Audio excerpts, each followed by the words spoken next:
You know, when you're doing podcasts, it's pretty easy to just do something one week and then move on to the next topic the next week and then the next topic. And it kind of reminds me of an endemic problem that we all kind of have. I don't know if it's a problem, but it's just something that happens, right? Like how often have you been so obsessed with a new client that somebody swoops in and realizes something that you weren't doing for one of your oldest clients, you know, that's been with you forever, that you just kind of like thought you had locked in there, and they give them a new promise or they offer them a little bit of extra love that you haven't given them in a while, and they're able to kind of like poach them from you. So I say all this because there is a topic from last week that is still staying with me, and I wanted to get back to it, string together older topics that we haven't talked about for a while, and make this case, right? Like the topic is how we detailed out this Stacey's vision for a property management company of the future, being built around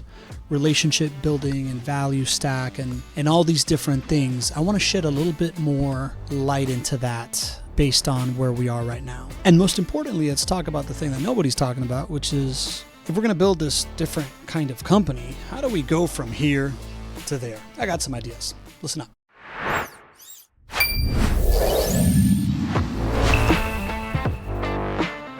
Welcome to the Property Management Frame Breakers podcast. I'm your host, Pablo Gonzalez, and I am here to introduce you to the folks in the property management space that have broken the frame of what you may believe was possible. This podcast is presented by Vendoroo. It is your all-in-one AI solution for resolving your maintenance needs. Let's go.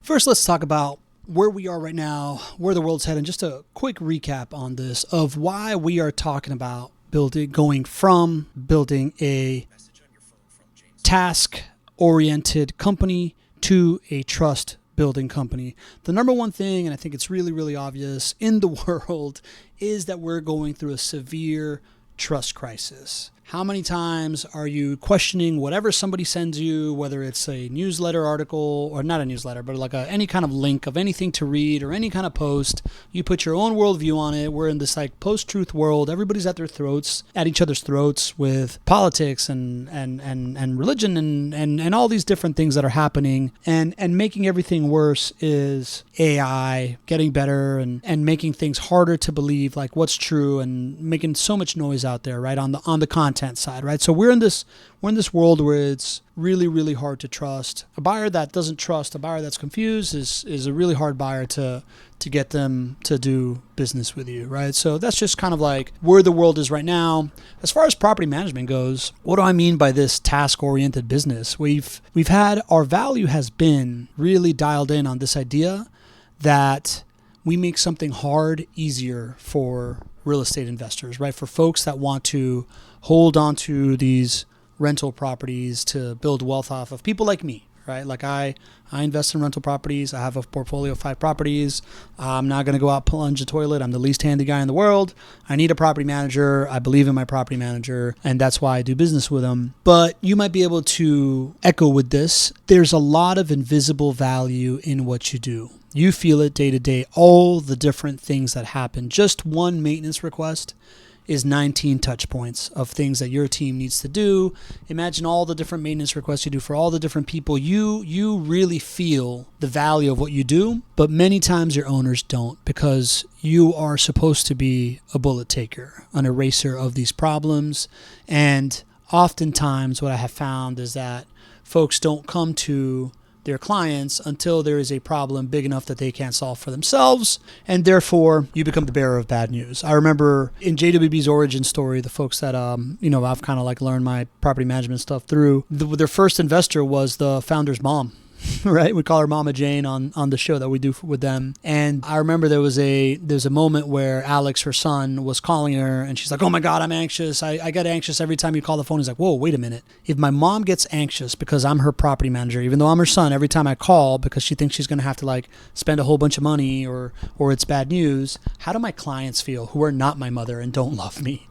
And they built this business around a way of having proactive touch points. But that's probably a familiar feeling to you, or if it's not, it's probably something you should be aware of, that if your clients are only hearing from you when there's bad news, that's bad news for you. And yet here you are. doing all this work that you're not really getting credit for. So there is the case of building these deeper relationships and whatnot. And one of the ways that we are speaking collectively as an industry around it is NOI, right? Let's focus on NOI. Let's prove our worth through the financials. And listen, financials really matter. I think that you thinking in terms of the returns that you are providing for your clients is super important for you, and your financial acumen and speaking towards this is great.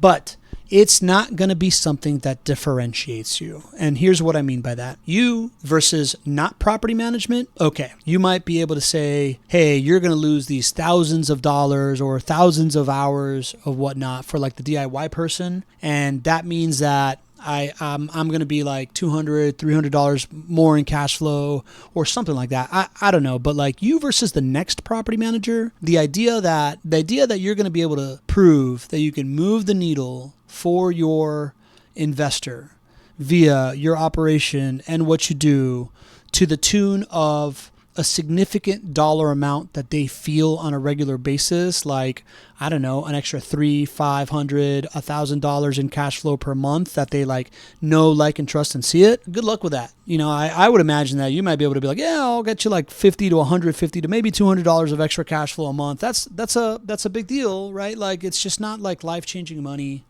And the life-changing money is really only going to happen if you can reduce the turns and, save them $6,000, $7,000 on a turn when it happens. But that's not happening often enough to really feel that pain. So when it comes to NOI, like, it's going to be really hard for you to prove your worth there. But there's the solution, right? Like, it is in these moments of pain where you really prove your worth. We've talked about in the past that the real measure of why people lose property managers, why people lose property management clients, is what we call KTAs, kitchen table arguments. When times are tough in real estate investing is when you have a turn, or is when you have a big maintenance bill, or it's when you have like a really bad resident. And what's happening behind the scenes when that happens is a husband and wife or a couple, or however it is, there or somebody by themselves just sitting there kind of like stewing on this experience and stewing on like, man, do I really want to like go through a $6,000 turn right now? Should I just sell it? Did my property manager mess this up? Could I had a better? Do I want to sign up for the cycle again of having another resident in there? Oh, the roof needs to get replaced. Do I really want to do it? Do I really want to sell it? Do I really want to stay in real estate? Why don't I just cash this stuff out, put it in the market, let it ride? Or, for a long time, if you have like a resident that's treating you poorly, right? Like these conversations are happening when you're not there. And the case that we're making for this like relationship first, community driven, not task based, but value based property management company comes from your availability to be there when these things are happening, right? Like when there's a big maintenance expense, it's not just treated like every other communication. You're like taking someone out to lunch, you're having a conversation with them, you're reviewing how this thing is done, you're going over like past performance and all the things you've done, and then you're like, and we have this bill, and by the way, here's the plan in front of it, right? Like when someone is going through having a bad resident, you're checking in with them regularly. You're doing these kinds of things because you have the bandwidth, because you're not just like obsessed with all these tasks you have to do, because AI now makes it so that, all these tasks, most of the tasks are getting done so that you can be doing the things that you can do. And that is the business model that Stacey put forward last week in the show that we did, and how we talked about this new version of a property management company. But here's the problem with going to your team and being like, hey, team, we're gonna now go from a task-based business to an outcome, value-based, trust-based business. They're not going to react the way that you react as an entrepreneur and as a problem solver, right? Like, or at least not everybody is. You're going to have to lead this transition because change is difficult. And some people are going to feel like they're losing their jobs when you're trying to tell them, no, I'm just going to give you a better job. You're going to be in a better place. Some people are just going to be flat out resistant to change. So there is a few things that I've experienced, people I've spoken to, and a couple ways of navigating this change that I want to go through right now. So there's 4 concepts that I would like to explain that I think are going to be really relevant to going through this transition, right? Of building this new focus around the company, or really in general, if you're going through any transition. One of them is the concept of gravity. I'm not going to assume that you listen to every podcast episode, but I have to assume that you've heard me speak at least once in real life, and it's really hard to talk to me without me talking about the concept of category design.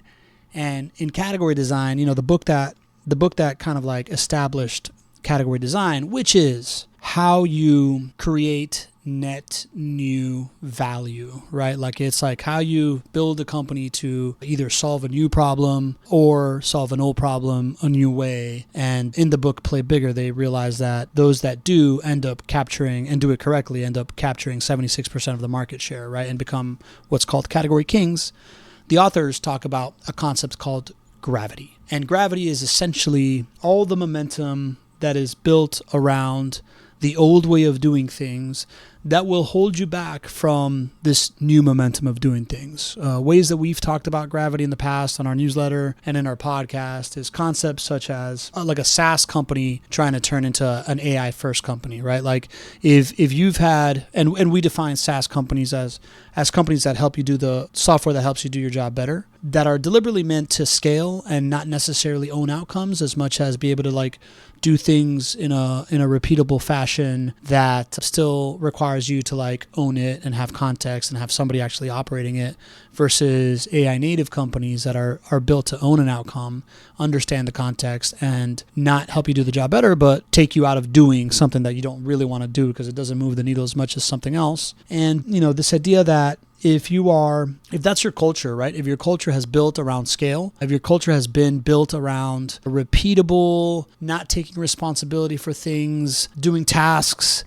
then when you change to this new way of doing things, you will inevitably feel this gravity. You will inevitably feel this push to like, wait, what? And want to go back to it. An example I like to talk about is, when we talk about like Netflix versus Blockbuster had the chance to buy Netflix for like $1 million, right? I think everybody knows that, but what people don't really know is that the reason why they didn't buy it is not because they didn't see value, it's because they just thought they could do it, right? They thought that they could do the DVD by mail thing and get Netflix out of there.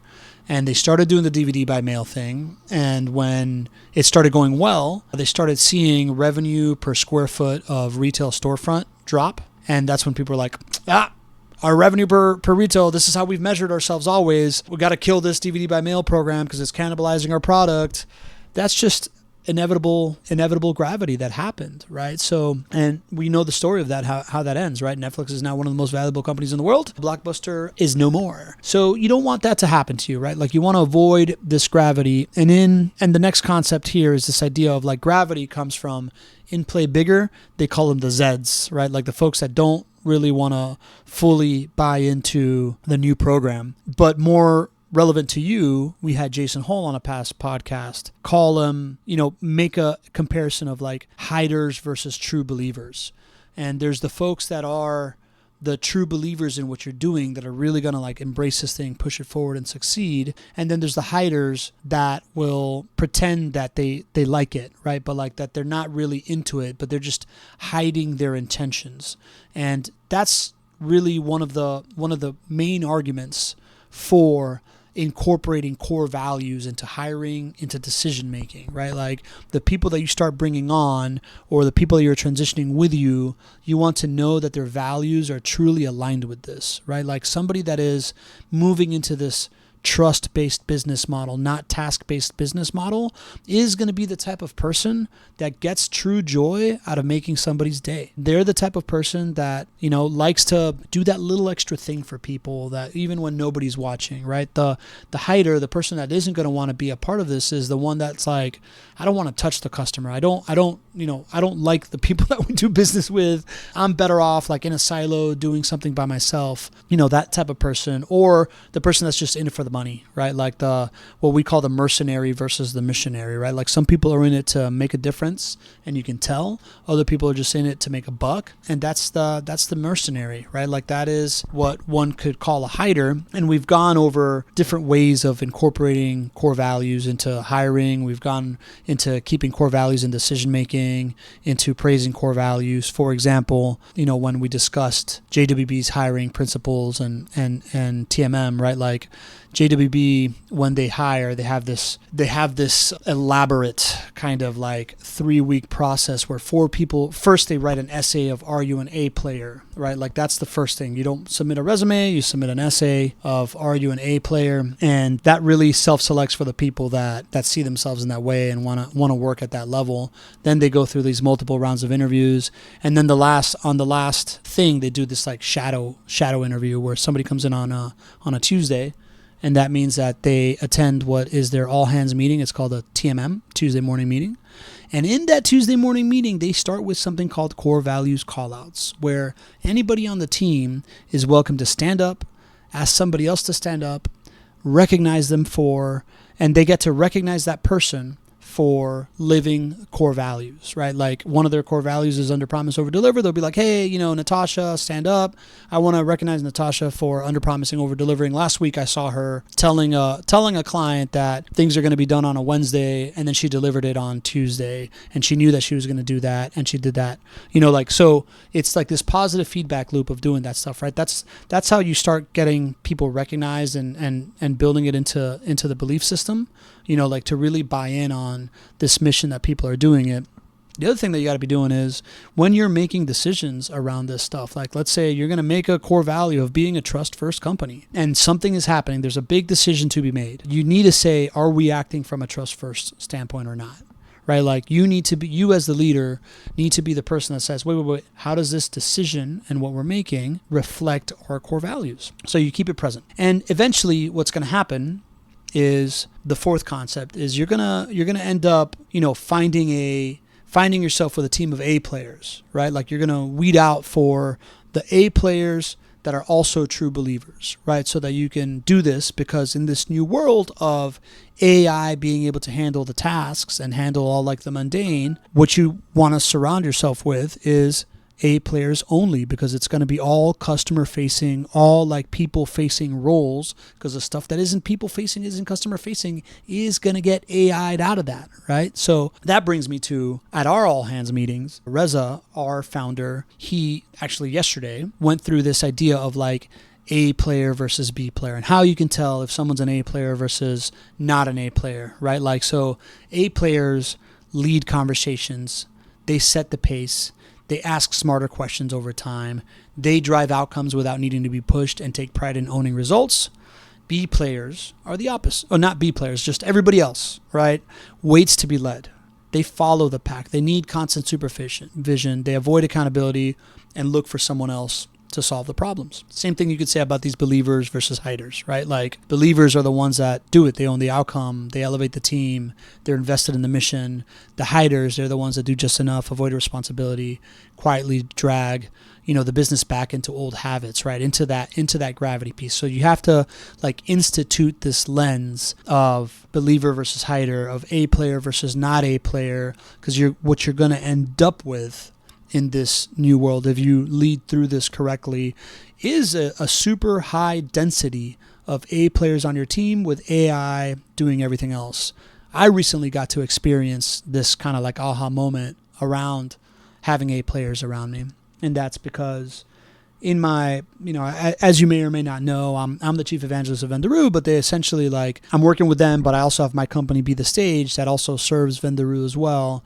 And on my team, I'm trying to move us into kind of like things have evolved over here on the property management side. On my side, the content game has really evolved because of AI, right? Like when I first started my company just 5 years ago, being able to operationalize, putting out a lot of content, that was something, right? Like that was real. Like being able to take a 1 hour podcast and turn it into like 5 pieces of video with subtitles and a heading, that really helped you stand out. Then the tools got a lot better, right? So just being able to like clip wasn't enough anymore to stand out. It was clip and make the clips look really cool with B-roll and graphics and all this kind of stuff. So we focused on that for a while. Now, because of AI, the tools have gotten really good to just like be able to do clips and be able to do graphics. And now what really moves the needle is like the storytelling in each clip. And I went to Joanna on our team to be like, hey, this is where we got to go now. It's only been 5 years. We've already iterated through this stuff because of AI. And when I brought it to Joanna as like, we need to start storytelling now. And I brought her this idea of like, hey, a story has context, characters, a conflict, an idea, and a resolution. And we need to now be not just like going for interesting clips that we're taking out of this, but like we need to think of an interesting clip, and then we got to go find what the context and the character and the conflict is that this interesting thing resolved. And then, you know, it means we're going to have to like rethink the way that we look through this stuff. Her reaction wasn't to say, God, another change. Her reaction was like, wow, this is really interesting. I can see myself doing way better work. Like, it's going to take longer, but man, the stuff we're going to do is so cool. That's an A player, right? Like the person that like responds that way to change, that's an A player. You know, that is her showing that she's a believer in this type of stuff. And those are the people that are going to move the needle. So now what's left, right? So we have this concept of gravity.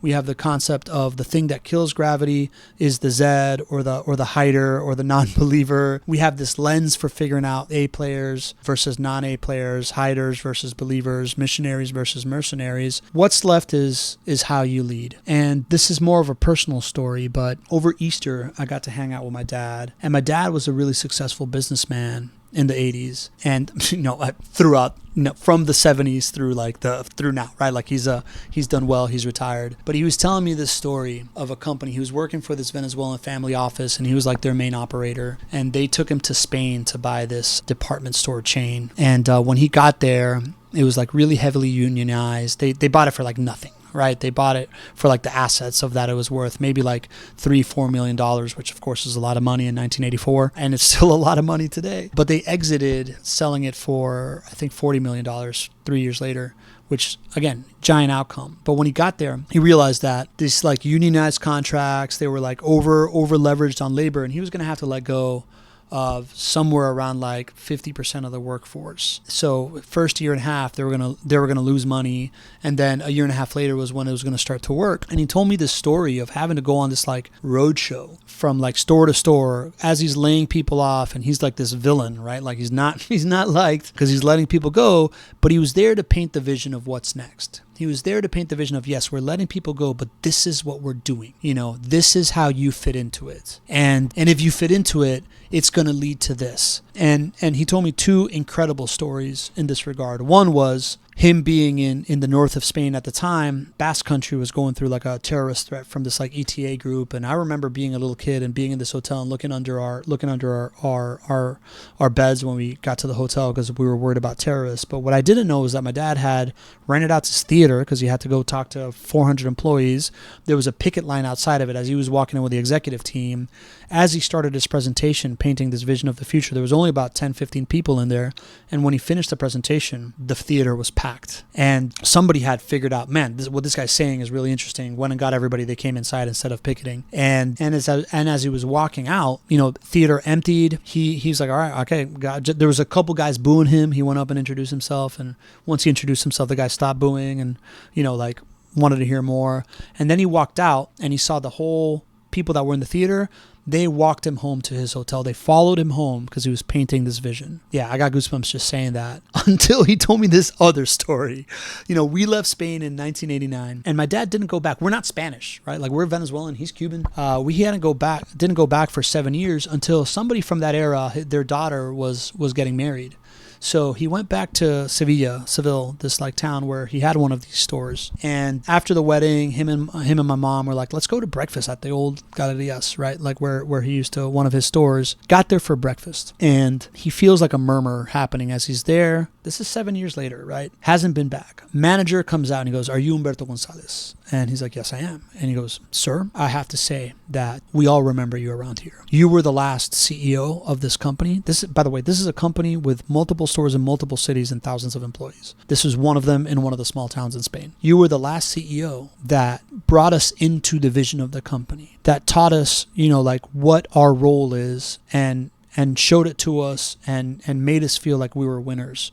And we remember you, and I'm about to cry, and we're grateful for it. And this breakfast is on me. My dad gets up crying, hugs the guy. What a moment, right? Finishes his breakfast, walks out, and the whole company's in the lobby, giving him a standing ovation. So, can you imagine that? And it makes me think of this idea that that is the conversation we had after that was like, that's what leadership is, right? Leadership is continually casting a vision, right? Like you having a vision for what's possible, you casting that vision to your team, you consistently reminding them of the vision, keeping them, like informed on where they are in relation to like where we're going and how they're doing. And then when you get there, celebrating it. And doing that over and over again is the key to success. It's the key to leadership. And this is what's going to get you there. So as you are, if you believe what I believe, this idea that the world is changing, that property management is changing, it could be this version of this like trust first company that we paint, but it's definitely going to change. You as a leader, your number one job is to have a bet on the future. It's to communicate it to your team, communicate it till you're blue in the face, right? Like when you think you've said it too many times, you're just getting started. And then at that point, from there on out, you got to be continually reinforcing what this is, where you are. Like you're the captain of the ship. You're wayfinding and you're telling people where they are on this journey, and continuing to be like how they're doing in relation to it, how the company's doing in relation to it. And then when you get there, celebrate the milestones, man. Like make them feel it, reward them, whether it's financially or, like gesture wise or however you're going to do it. Because that's really the only way through in this world that we're going. And last but not least, this isn't going to be an era of how much more you can do, right? Like this is going to be an era of what you do that drives the most impact. It's not going to be task based anymore. It's not going to be based on capacity of task.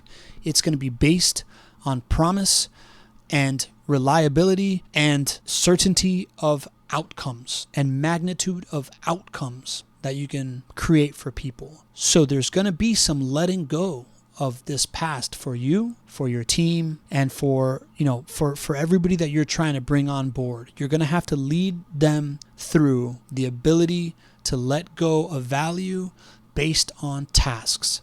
Because AI is going to be the taskmaster for you. AI is going to have way more capacity than the folks on your team, but it's not going to have the ability to drive these outcomes like a human to human can. That's not going to be easy. You're going to have to stay steadfast to this vision. You're going to have to see it bigger than everybody else. You're going to have to, dissuade some fears. You're going to have to let some people go. But this is where it's headed, right? We're headed to this value creation, trust-based world where AI is doing the mundane. They're handling all the tasks, and you are the one delivering the outcomes. You are the one that matters the most in how you spend your time, not just how much stuff you do with your time.